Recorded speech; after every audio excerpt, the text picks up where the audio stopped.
In the day's other news, President Trump said he does not want to fire Rod Rosenstein, the Deputy Attorney General who oversees the Russia investigation. At his news conference this evening, the president noted that Rosenstein has denied that he talked of recording the president or trying to remove him from office. I would much prefer keeping Rod Rosenstein. Much prefer. Many people say I have the right to absolutely fire him. He said he did not say it. He said he does not believe that.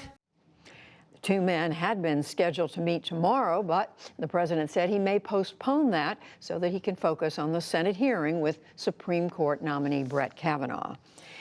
The Federal Reserve has raised a key short-term interest rate for the third time this year to 2.25%. It serves as a benchmark for many consumer and business loans. Fed Chair Jerome Powell said the U.S. economy is strong, but he did warn against a drawn-out trade war with China and other nations. I think if this, perhaps inadvertently, goes to a place where we have widespread tariffs that remain in place for a long time, a more protectionist world, that's going to be bad for the United States economy. Fed policymakers also signal that one more rate hike is likely this year and 3 next year. President Trump now says that he will sign a sweeping spending bill to prevent a government shutdown come Monday. The Senate already approved the bill, totaling $854 billion, and the House followed suit today. It funds the military and many domestic agencies for the fiscal year that begins October 1st. It does not fund the president's border wall. There are small signs of hope tonight for towns in South Carolina facing floodwaters from Hurricane Florence.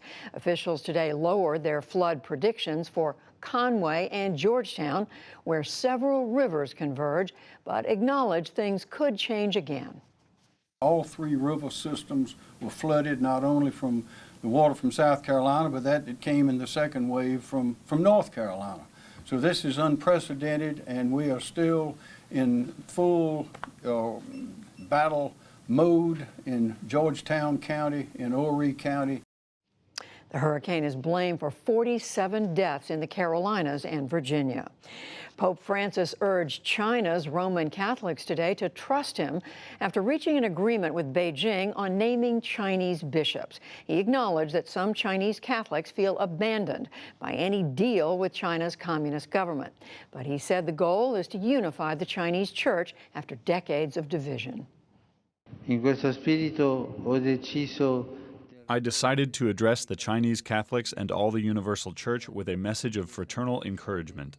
With that, I am hoping that China can open a new phase, one that helps to heal the wounds of the past and reestablish and maintain the full communion of all Chinese Catholics to take up with new conviction the message of the gospel.